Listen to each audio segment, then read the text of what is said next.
അപ്പം ഹലോ, ഞാൻ ജയമോൾ. ഇന്ന് ഞാനിവിടെ വന്നിരിക്കുന്നത് നമ്മൾക്ക് ഈസ്റ്റ് ഇല്ലാതെ എങ്ങനെയാണ് ഒരപ്പം വീട്ടിലുണ്ടാക്കാൻ പറ്റുക എന്നുള്ളത് കാണിക്കാനായിട്ടാണ്.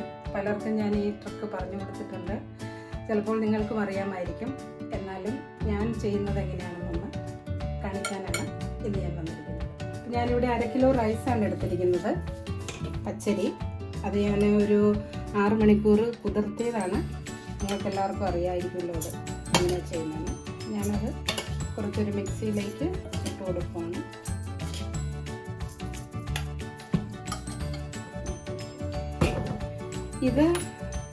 ഇത് എന്താണെന്ന് വെച്ചാൽ, ഇത് ഞാൻ ഇവിടെ തേങ്ങ പൊട്ടിക്കുമ്പം അതിൻ്റെ തേങ്ങ വെള്ളം ഞാൻ എടുത്ത് വയ്ക്കും. നല്ലതാണോ എന്ന് നോക്കിയിട്ട് മാത്രമേ എടുക്കാവുള്ളൂ. നല്ലതാണെന്ന് തോന്നിയാൽ അതിനകത്തേക്ക് നമുക്ക് 1 സ്പൂൺ പഞ്ചസാര ഇട്ട് നന്നായിട്ട് മിക്സ് ചെയ്തിട്ട് നമ്മുടെ ജനലിൻ്റെ അരികിൽ വെച്ചാൽ മതി. ഒരു 2 ദിവസം കഴിയുമ്പോൾ അത് ഈ പരുവത്തിലാകും. അപ്പം നമുക്കതിനെ ഇതിനകത്തേക്ക് ഒഴിച്ചു കൊടുക്കാം. ഇത് ഞാൻ 2 ദിവസമായിട്ട് എടുത്ത് വെച്ചിരുന്നതാണ്, ഇട്ട് കൊടുക്കുകയാണ്. പിന്നെ ഞാൻ ഉപയോഗിക്കുന്ന ഒരു സാധനം ഇത് കണ്ടല്ല, ഞാൻ കഴിഞ്ഞ പ്രാവശ്യം അപ്പം ഉണ്ടാക്കിയപ്പം അതിൽ നിന്നും കുറച്ച് മാവെടുത്ത് ഒരു കുപ്പിയിലൊഴിച്ച് അതിൻ്റെ മേളിൽ വെള്ളം നിൽക്കത്തക്ക വിധത്തിൽ നമ്മൾ വെള്ളം ഒഴിച്ച് വയ്ക്കണം. അത് നമുക്ക് ഫ്രിഡ്ജിൽ എത്ര ദിവസം വേണമെങ്കിലും വയ്ക്കാം. ഇതിപ്പോൾ ഞാനൊരു 2 ആഴ്ച 3 ആഴ്ച മുമ്പ് അപ്പം ഉണ്ടാക്കിയ മാവാണിത്. എല്ലാ ആഴ്ചയിലും നമുക്ക് ഈ വെള്ളം ഒന്ന് മാറ്റി കൊടുത്താൽ മതി. നമുക്ക് 2 ടേബിൾ സ്പൂൺ അതൊന്ന് നന്നായിട്ട് നിറച്ച് ഇട്ട് കൊടുക്കാം.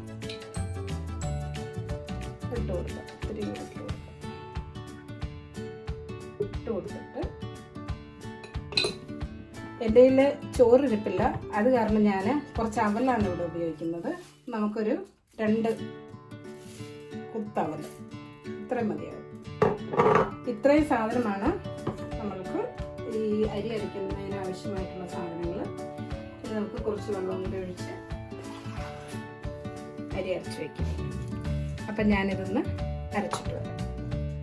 അപ്പം ഇന്നലെ നമ്മൾ അരച്ച് വെച്ച അപ്പത്തിൻ്റെ മാവ് നന്നായിട്ട് പുളിച്ച് വന്നിട്ടുണ്ട്. ഇത് കണ്ടോ, നല്ല ബബ്ലി ആയിട്ടിരിക്കുന്നു. ഈ മാവ് കൊണ്ട് ഞാൻ 4 തരത്തിലുള്ള അപ്പമാണ് ഉണ്ടാക്കാൻ പോകുന്നത്. ഒന്ന് കള്ളപ്പം, രണ്ടാമത്തെ പാലപ്പം, മൂന്നാമത്തെ വെള്ളയപ്പം, 4-മത്തെ വട്ടയപ്പം. അപ്പം നമുക്ക് ഉണ്ടാക്കാൻ തുടങ്ങാം.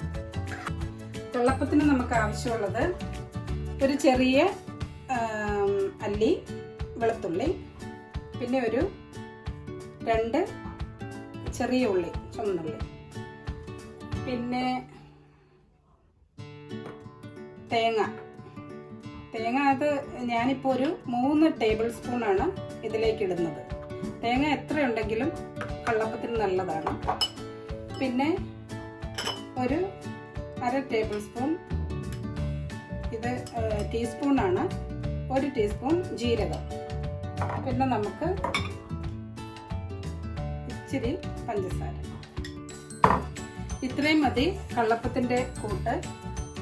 അപ്പം ഞാൻ നമ്മുടെ കൂട്ട് അരച്ചുകൊണ്ട് വന്നിട്ടുണ്ട്. ഇത്രയും അരഞ്ഞാൽ മതി. ഇതുപോലെ ഇച്ചിരി ഒന്ന് കടിക്കുകയൊക്കെ ചെയ്യണം നമ്മൾ അപ്പം കഴിക്കുമ്പോൾ. അതാണ് അതിൻ്റെ ഒരു രസം, തേങ്ങയൊക്കെ കടിക്കുമ്പോഴത്തേക്കും. അപ്പം ഞാൻ ഇതിൽ നിന്നും കുറച്ച് മാവെടുത്ത് ഈ ബൗളിലേക്ക് ഇടുകയാണ്. ഒരു 3 സ്പൂൺ മാവുണ്ട്. അതിലേക്ക് നമ്മൾ അരച്ചു വെച്ചിരിക്കുന്ന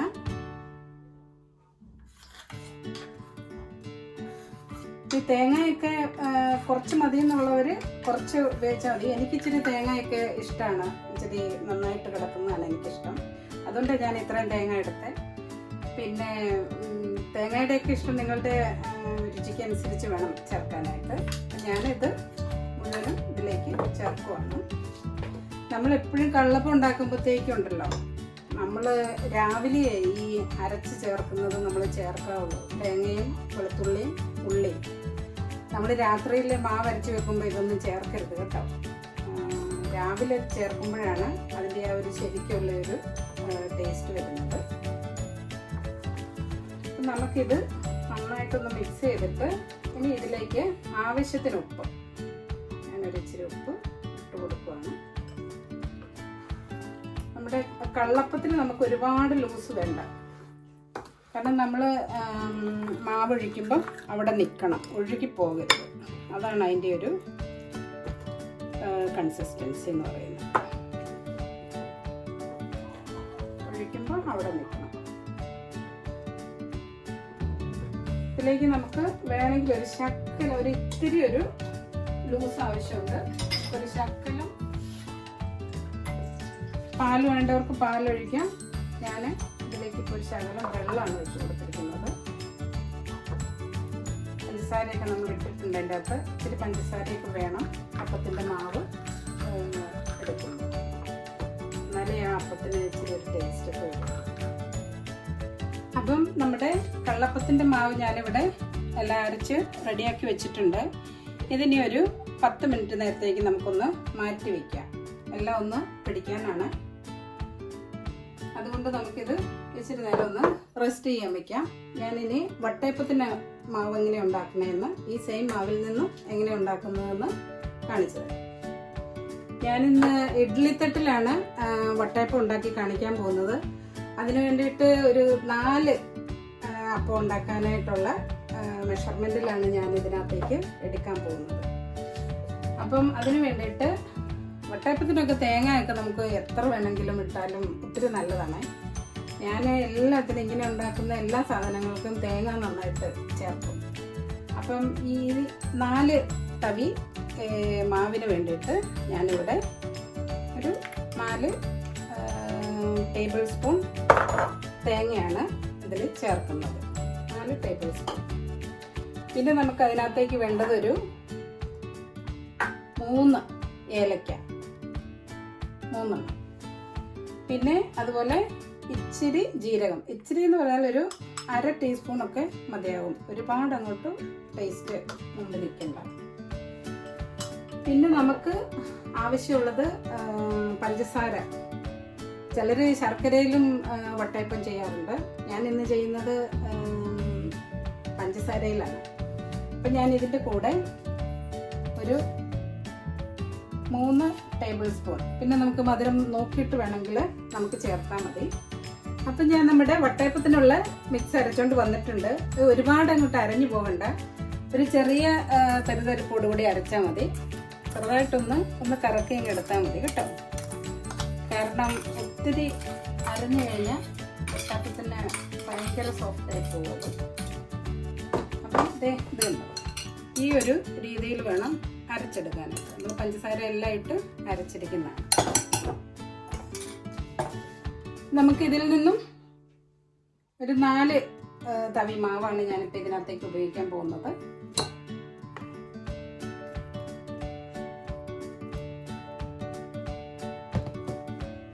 നാല് തവി മാവാണ് ഇതിലേക്ക് ഇപ്പം വട്ടയപ്പത്തിനായിട്ട് വെച്ചിരിക്കുന്നത്. അപ്പം നമ്മുടെ മിക്സ് നന്നായി ഇളക്കി കഴിഞ്ഞ് മധുരം ഒക്കെ നന്നായിട്ട് നോക്കണം. പിന്നെ ഒരു ഇച്ചിരി ഉപ്പ്, ഏത് മധുരമുള്ള സാധനത്തിനും ഒരു പിഞ്ച് ഉപ്പ് എപ്പോഴും ആവശ്യമാണ്. എന്നാലേ ആ മധുരവും എല്ലാം ഒന്ന് ബാലൻസ് ചെയ്ത് കിട്ടാൻ വേണ്ടിയിട്ടാണ്. നല്ലൊരു ടേസ്റ്റിന് വേണ്ടിയിട്ടാണ് നമ്മൾ മധുരമുള്ള സാധനങ്ങളിൽ ഉപ്പ് ചേർക്കുന്നത്. അപ്പം ഞാൻ മാവൊക്കെ യോജിപ്പിച്ച് വെച്ചിട്ടുണ്ട്. ഇതൊന്നും കൂടി നമുക്ക് ഒരു 10 മിനിറ്റ് മാറ്റി വയ്ക്കാം. അപ്പോഴത്തേക്കും നമുക്ക് പാലപ്പം ഉണ്ടാക്കി തുടങ്ങാം. അപ്പം നമുക്ക് ഇത്ര മാവിനും ബാക്കിയുണ്ട്. അതിലേക്ക് നമുക്ക് ഈ ഇച്ചിരി പാലും ഈ ശകല ഉപ്പും ആവശ്യത്തിന് ഇച്ചിരി പഞ്ചസാരയും കൂടി ചേർത്താണ് ഞാനിനി വെള്ളയപ്പവും പാലപ്പവും ചുടാൻ പോകുന്നത്.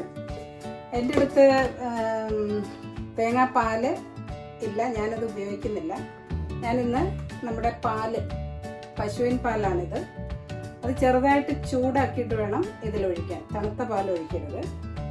അത് നമുക്ക് ആവശ്യത്തിന് അതിൻ്റെ കൺസിസ്റ്റൻസി ആകുന്നത് വരെ ഈ പാൽ ഒഴിച്ച് വേണം അത് യോജിപ്പിച്ചെടുക്കാൻ. അപ്പം നമുക്ക് തുടങ്ങാം. ഞാൻ ഒരു കുറച്ച് മാവല്ലേ നമുക്കുള്ളൂ. അപ്പം അതിനനുസരിച്ച് നമുക്ക് പഞ്ചസാര ഇട്ടാൽ മതി. എല്ലാ അപ്പങ്ങളും ഉണ്ടാക്കുമ്പം ഇച്ചിരി പഞ്ചസാര ചേർക്കുന്നത് നല്ലതാണ് മാവിൽ. ഞാനൊരു 1/2 ടേബിൾ സ്പൂൺ പഞ്ചസാര ഇട്ടിട്ടുണ്ട്. പിന്നെ നമുക്ക് ആവശ്യത്തിന് ഉപ്പ്, അതെല്ലാവരുടെയും ടേസ്റ്റ് അനുസരിച്ച് ഉപ്പിടുക. നമുക്ക് ആദ്യം അതൊന്ന് യോജിപ്പിക്കാം. നല്ല സിൽക്കി മാവാണ്. നമുക്ക് ഇങ്ങനെ ഇരിക്കുമ്പോൾ ആവശ്യമുണ്ടെങ്കിൽ മാത്രം പാല് ചേർത്താൽ മതി കേട്ടോ. ഒത്തിരി റണ്ണിയാകരുത്.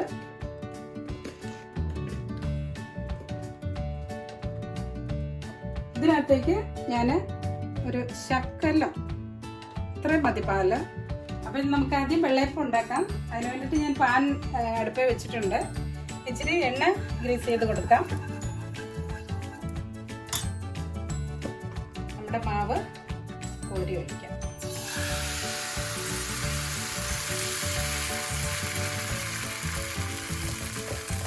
അപ്പം നമ്മുടെ വെള്ളയപ്പം ആയൊന്ന് നോക്കാം. വെള്ളയപ്പം മറിച്ചിടേണ്ട കാര്യമില്ല. നമുക്കൊന്ന് മൂടി വെച്ചിട്ട് അപ്പം നല്ലതായിട്ട് വന്നിട്ടുണ്ട്. നല്ല കണ്ടോ. അപ്പം ഇനി നമ്മുടെ പാലപ്പം റെഡിയാക്കാം. അപ്പം ഞാൻ ഒരു തവി മാവും അല്പം മാവും കൂടി അതിലേക്ക് ഇട്ടിട്ടുണ്ട്. ഞാനിന്ന് കുട്ടികൾക്ക് ഇഷ്ടമുള്ള ഒരു ഫ്ലവർ അപ്പമാണ് ഉണ്ടാക്കുന്നത്. എളുപ്പമാണ്, കുഞ്ഞുങ്ങൾക്കൊക്കെ നല്ല ഇഷ്ടമാണ് ഇങ്ങനെ ഉണ്ടാക്കി കൊടുത്താൽ. അപ്പം നമ്മുടെ പാലപ്പം റെഡിയായോ എന്ന് നമുക്കൊന്ന് നോക്കാം. നല്ല ക്രസ്റ്റി ആയിട്ടുള്ള പാലപ്പം ഇവിടെ റെഡി ആയിട്ടുണ്ട്. നല്ല ഫ്ലവർ അപ്പാണിത്. അപ്പം നമ്മുടെ കള്ളപ്പം ഇനി നമുക്ക് ഉണ്ടാക്കി നോക്കാം. അതിനു വേണ്ടി പാൻ അടുപ്പിൽ വെച്ചു, ഗ്രീസ് ചെയ്തു. നമ്മുടെ മാവ് നല്ല റെഡി ആയിട്ടിരിപ്പുണ്ട്. നല്ല മണമൊക്കെ വരുന്നുണ്ട് കേട്ടോ. ആ വെളുത്തുള്ളിയുടെയും നമ്മുടെ കുഞ്ഞുള്ളിയും ജീരകവും തേങ്ങായും ഒക്കെ കൂടി അരച്ചിരിക്കുന്ന ആ മാവിൻ്റെ മണം. മാവ് ഒഴിച്ചാൽ അവിടെ നിൽക്കുന്നതാണ് അതിൻ്റെ ഒരു പരുവം.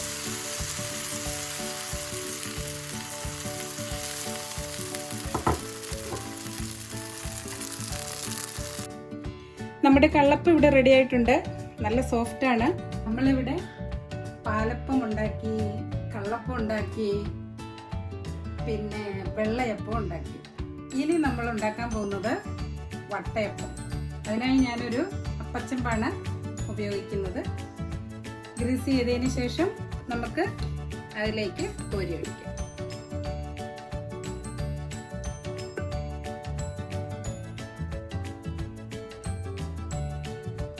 അപ്പം നമ്മുടെ വട്ടയപ്പം റെഡി ആയോ എന്ന് നോക്കാം.